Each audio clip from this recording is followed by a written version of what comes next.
Estúdio 36 está de volta e hoje você ajuda a escolher a última finalista do concurso Musa TV Com. São mais alguns minutos para você ligar e votar na sua candidata favorita. 3201-1808 é o número de telefone. Hoje são duas candidatas. A número 1 é Débora Espíndola.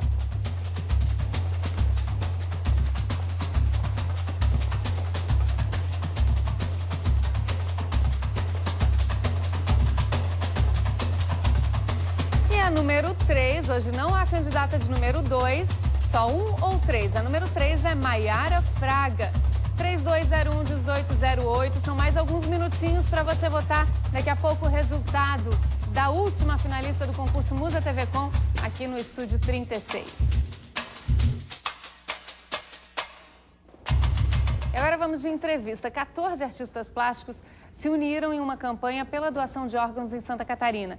O movimento E a Vida Continua vai doar quadros para a ala de transplantes do Hospital Universitário de Florianópolis, o HU da Universidade Federal de Santa Catarina. Quem está aqui comigo é o jornalista e artista plástico Carlos Locatelli, um dos participantes desse projeto. Boa noite, Locatelli, tudo bem? Olá, tudo bem. Como é que surgiu essa ideia da campanha? Bom, essa ideia do movimento, né? Isso.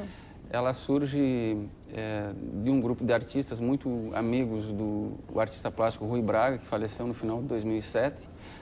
Entre eles o Ivan de Sá, o Anderson Rodrigues, a Cuque Castineiras, o Hugo Rubilar, a Sol. Que logo após o falecimento do Rui, assim como o Rui Braga, ele faleceu à espera de um transplante. Ele faleceu à espera de um transplante, mas não por conta do transplante. Ele teve outras complicações.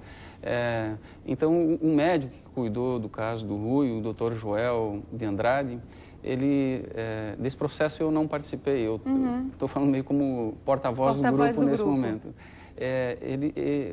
O grupo de artistas convidou o Dr. Joel para um jantar para comemorar. Inclusive, o Dr. Joel contou na segunda-feira, durante a vernissagem lá no Bianco Lounge, que ele achou isso muito estranho, que ele não estava habituado a ser convidado para comemorar o falecimento de alguém. Mas foi um pedido do próprio Rui Braga. Eu lembro que eu recebi aqui a filha dele, mas outro artista, na época, uma exposição em homenagem à memória dele, e ela falou que o meu pai pediu uma festa quando morresse. Foi um pedido dele, isso, né? O Dr. Joel foi nessa festa e dessa conversa do Dr. Joel com os artistas, o que nós podemos fazer para abreviar o sofrimento de pessoas que se encontram nessa fila de transplante. Então surgiu a ideia de fazer um movimento. Esse movimento, ele continua, a intenção é que ele se institucionalize ou numa fundação ou algum tipo de organização cujo principal objetivo seria instrumentalizar capacitar equipes médicas, contribuir nesse sentido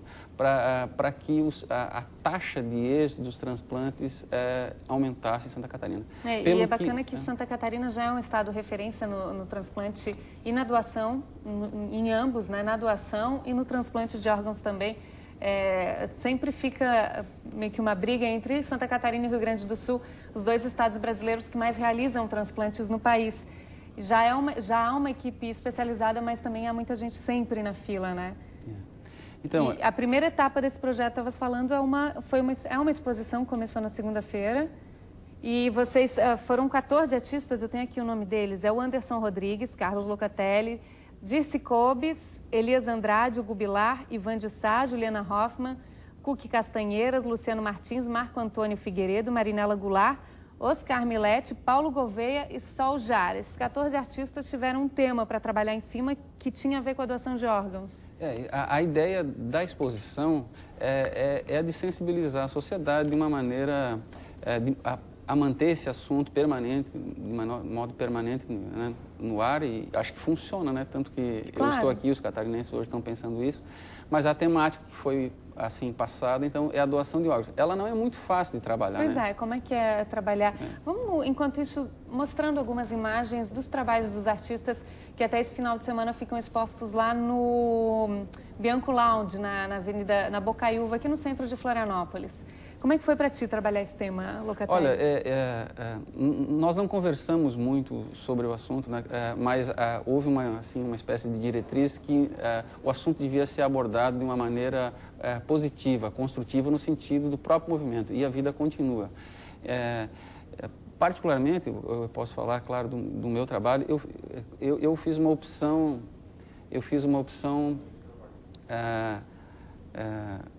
pela madeira, que é a minha matéria-prima. Que é a tua matéria-prima. E eu escolhi uma janela que tinha pedaços dela que estavam deteriorados, né?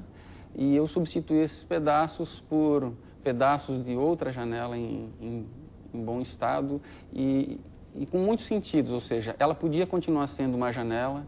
Uma janela, para mim, é uma metáfora muito interessante, porque é pelas janelas que a gente consegue ver o que está fora, que a gente vê a vida passar, é na janela que se namora, a janela é que separa o que está dentro e o que está fora, né? Eu fiquei pensando, inclusive, isso, né? Se a janela separa o que está dentro e o que está fora, que espaço é o espaço da janela? Então, teve questões ligadas ao físico, à recuperação do material, a reciclagem é um dos pontos centrais do movimento, né? Essa camiseta, por exemplo, que foi desenvolvida pela Imaginarium, com seus designers para o movimento. O preto no preto, talvez em casa não dê para ver muito bem, mas aqui no peito do Locatelli tem aquele símbolo da reciclagem, mas em forma de coração. Isso, talvez chegando perto e mudando o ângulo aí, ó, ficou perfeito. E a camiseta é feita com fibras retiradas de garrafa PET, material reciclado misturado com fibras sintéticas utilizadas para confecção. E ela é muito gostosa, boa de usar mesmo. Agora sim, são os trabalhos que estão expostos lá no Bianco Então, Lounge. dá para ver que cada um dos artistas assim interpretou de uma maneira distinta, né? Que bonita essa tela. E tu julgas, como é que tu enxergas isso, Locatelli? Esse engajamento de uma classe, que no caso é uma classe artística, em prol de uma campanha, é importante estar sempre passando uma mensagem através da arte para ti? Eu acho que são duas coisas distintas. Esse movimento específico e talvez assim um movimento geral da sociedade, né? Nós, claramente, a gente está vivendo um momento em que a sociedade civil vem se organizando de diversas maneiras, às vezes para atuar em causas específicas, ou seja, na questão da violência, na questão da educação, na questão da saúde, né? Mas parece sempre haver um fato catalisador. Nesse caso, foi o falecimento do Rui Braga. Parece que sempre precisa acontecer alguma coisa. Então, por isso que eu acho, foi muito bonito que o Dr. Joel falou lá no dia da vernissagem, que ele falou o seguinte: todo mundo entra em alguma cruzada como essa quando tem algo muito próximo de si, algo muito forte que provoca. Essas 14 pessoas, elas tiveram, e as demais envolvidas, tem empresários como o Luiz Rosa, Karen Egerland, designers, jornalistas como a Maristela Amorim, que estão participando voluntariamente disso. Essas pessoas tiveram a perda de um amigo, mas as famílias também agem assim. Então, ele colocou bem assim, ele disse, se o seu filho precisasse de uma doação, você doaria um órgão seu? Aí ele disse, se você responder ou pensar sim, então tu é doador. Uhum. Se você pensar não, então tu não é doador. Então, é um movimento que faz a gente pensar muito sobre isso. Por exemplo, eu não sou o doador ainda, mas a participação nesse processo é interessante porque me motivou. Não, na verdade, eu não sou doador porque eu nunca pensei ativamente no assunto. Mas a partir do meu envolvimento como artista nesse processo, isso me levou a tomar uma atitude não só de participar do movimento, de contribuir com as pessoas que estão engajadas nisso, mas individualmente tomar essa decisão.